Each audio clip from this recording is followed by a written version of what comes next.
Hey everyone, welcome back to my channel. My name is Zara and today I'm going to be doing my embarrassingly September and October wrap up.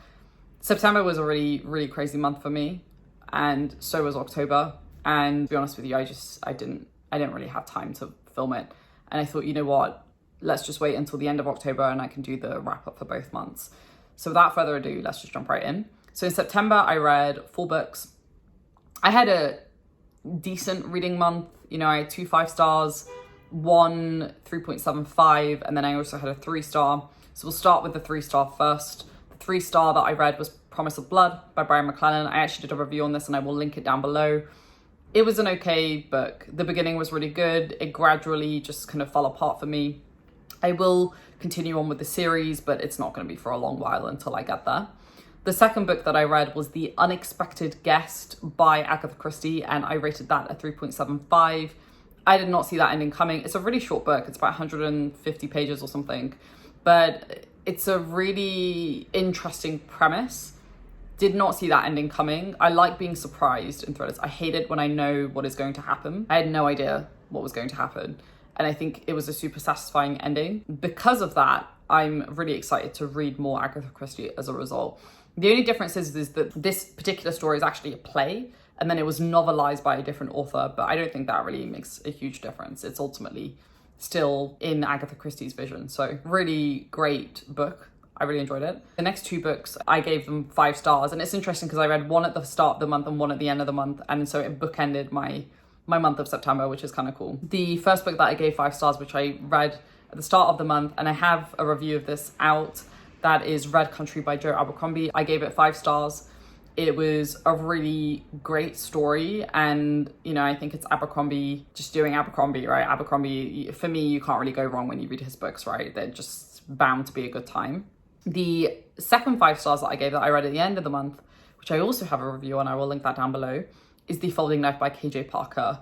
Easiest 5 stars that I have given in a while. And I think it's got to be one of my favorite books of this year. And KJ Parker has got to be one of my new favorite authors that has come out of my reading experience this year as well. Phenomenal writer, some of the best character work that I've ever seen. I put him not quite on the pedestal of Joe Abercrombie just yet, but some of his character work is definitely up there, and I'm excited to read more of his stuff as the months go on. Now let's get on to October. So in October, I read 6 books. It's quite a lot of books for me to read in a month. I normally read 4, max 5.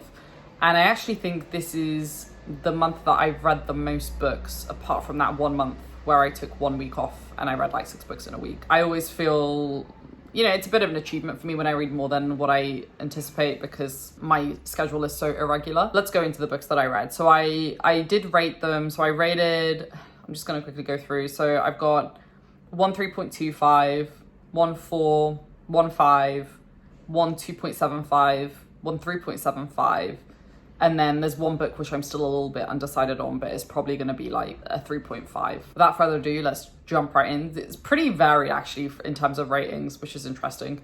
So the book that I rated the lowest was The Unhoneymooners by Christina Lauren. I rated it at 2.75.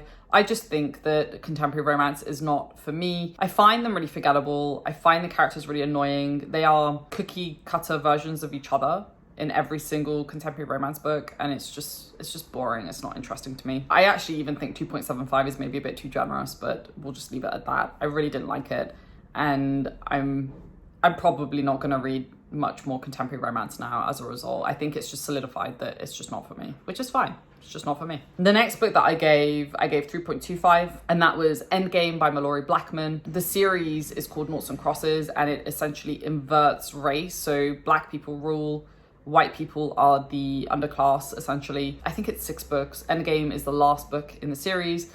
When I first started reading those books, I was in my teens, so I've kind of gone through that journey as she's written the books, which is kind of cool. I don't think the ending was that satisfying, to be completely honest. It just wasn't the ending that I was expecting, which isn't really her fault. It's just my preference. It's a really great series though. I think if you want to read something that maybe has a little bit of a different take on the way that our society is currently run, it's a really interesting premise, and I recommend it for that reason alone. The first 4 books are absolutely phenomenal as well. And then I think it kind of started to get, not bad, but it it just deteriorated in quality in my opinion, but still a good series all around. The next book I read was a 3.75, and that was The War of the Worlds. I probably won't have my review up yet, but overall I really enjoyed it. I think it's a solid sci-fi book, and I want to read more H.G. Wells as a result. I'm not going to say any more than that because there will be a video coming out on it soon. The next book is the last book that I read in the month, and that is Badlands by Stacey Marie Brown. I think it was August, I read the first 3 books in the Savage Lands series.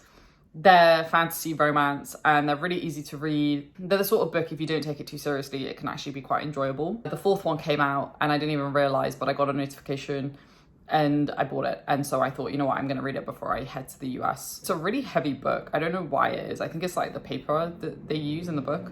But anyway, I haven't decided what I'm going to give it, but it's probably going to be between a 3.25 to a 3.75. Again, it's a solid book in the sense that you get what you expect, and sometimes that's what you want. Next book I gave 4 stars, and that is Sharps by KJ Parker.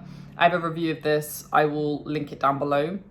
Sharps is definitely not as good as The Folding Knife, but it's still a really enjoyable story. The story is a multi-POV story, so very different to The Folding Knife, but I think it's solid. It's a solid book. I really like the ending. I really liked the start as well. I think there was a few pacing issues in the middle, but if you want to see more details about what I thought about the book, definitely check out my review.